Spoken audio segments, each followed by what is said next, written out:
Assalamualaikum warahmatullahi wabarakatuh. Saya Muhammad Alkan Ramadan Fasta. Di sini saya akan mempresentasikan sumber radiasi spektrofotometer.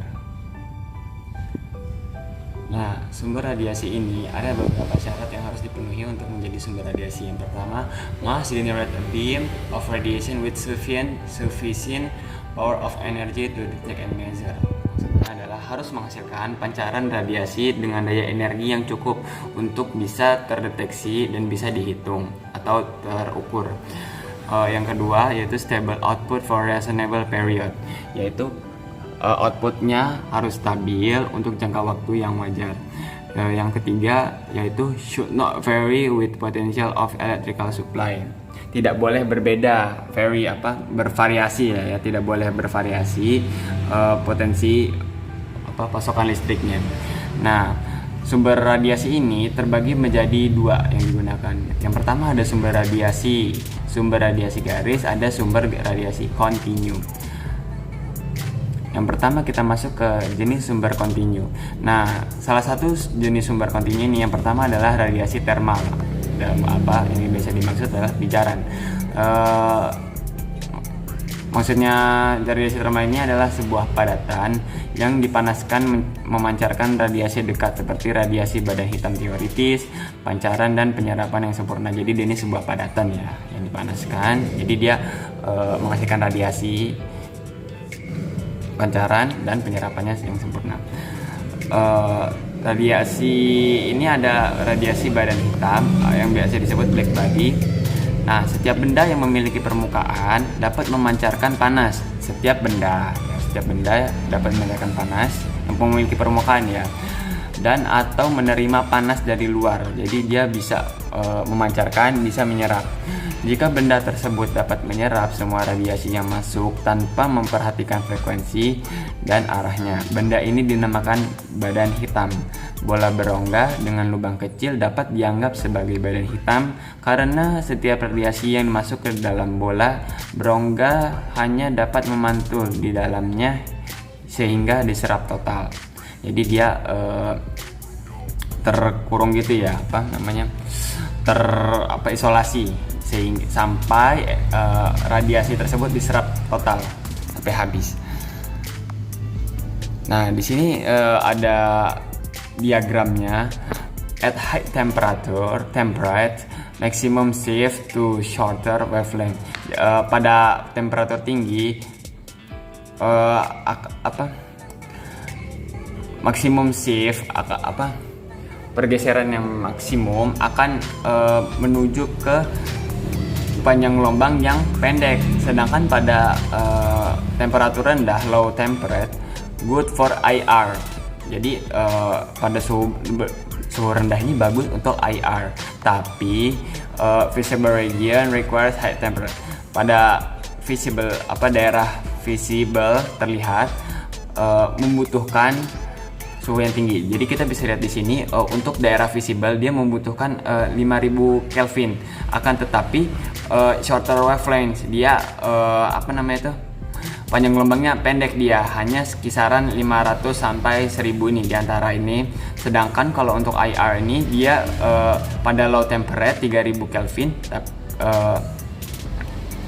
bagus dia untuk di sini nih. Sampai panjang gelombangnya bisa sampai 2000. Oke, sekian dari saya. Akan dilanjutkan presentasinya oleh Saudara Kila. Pada Saudara Kila dipersilakan. Assalamualaikum warahmatullahi wabarakatuh. Perkenalkan, nama saya Akila Putrinada. NPM 1973403 akan menjelaskan tentang sumber radiasi dari spektrofotometer. Fitur utama dari spektrum emisi benda hitam. Kita bisa lihat di sini, ini merupakan rumus dari tata energi yang akan dihitung dari. Dan yang kedua, panjang gelombang yang memberikan emisi maksimum. Yang ketiga, ada emisi pada panjang gelombang tertentu. Kemudian ada suhu mana yang paling baik digunakan untuk satu sumber yang sesuai bagi radiasi IR pada 1000 cm-1. Yang pertama ada 300 Kelvin, yang kedua ada 1300 Kelvin, yang ketiga ada 3000 Kelvin. Kemudian sumber radiasi. Ini merupakan tabel pada sumber kontinu, yaitu menghasilkan spektrum dengan kisaran yang luas. Kita bisa lihat di sini tabel berikut. Kemudian Terdapat sumber radiasi sinar tampak. Yang pertama itu ada filamen tungsten tertutup kaca, di mana normalnya dioperasikan pada suhu 3000 derajat Kelvin dengan atmosfer lembab untuk menghindari oksidasi. Dan yang kedua ada daerah kerja di mana 350 sampai 2000 hektometer, lebih kecil dari 350 hektometer. Sungkup kaca menyerap atau mengemisi lemah.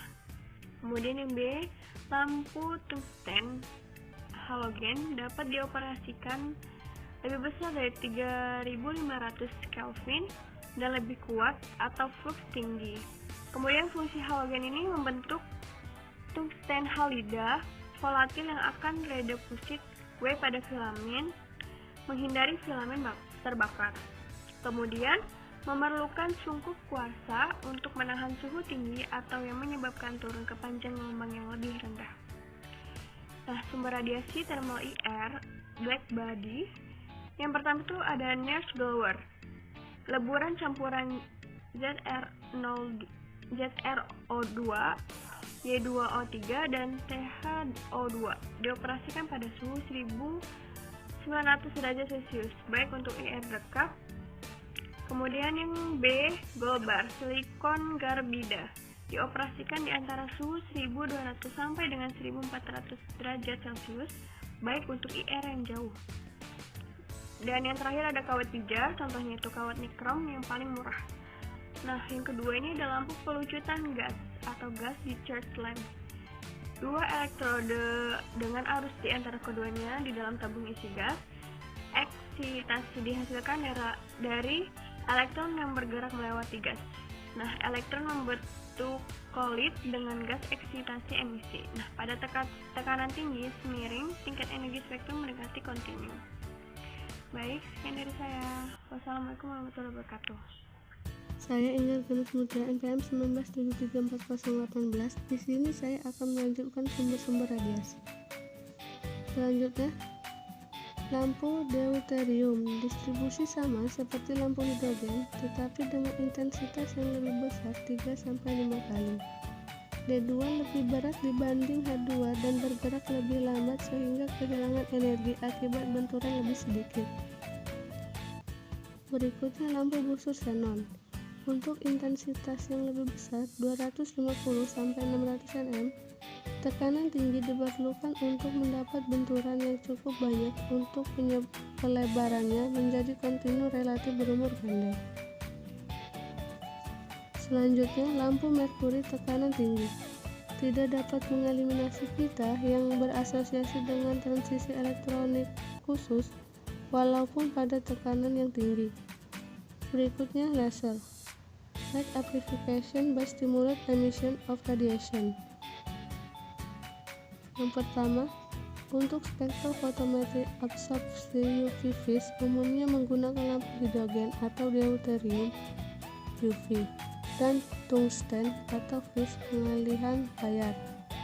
Selanjutnya, untuk spektrofotometer fluoresensi menggunakan lampu busur xenon atau instrumen yang dilengkapi proses layar. Yang ketiga, dapat menggunakan HE di bawah 200 nm. Berikutnya, HG pada tekanan rendah digunakan untuk panjang gelombang yang tetap atau non-fire fluorometer. Terakhir, dapat pula menggunakan HG dan XE. Berikutnya, sumber radiasi garis. Sumber radiasi garis ada 3 macam. Yang pertama, lampu pelucutan gas atau uap pada tekanan rendah hanya beberapa torr, meminimalkan interaksi benturan sehingga diperoleh spektrum garis. Paling umum Hg dan Na, kadang digunakan untuk kalibrasi dan dapat digunakan dalam detektor UV untuk KCKT. Yang kedua, lampu katode rongga atau hollow cathodic lamps HCl atau SSA. Yang terakhir ada electrolysis discharge lamps EDL atau SSA.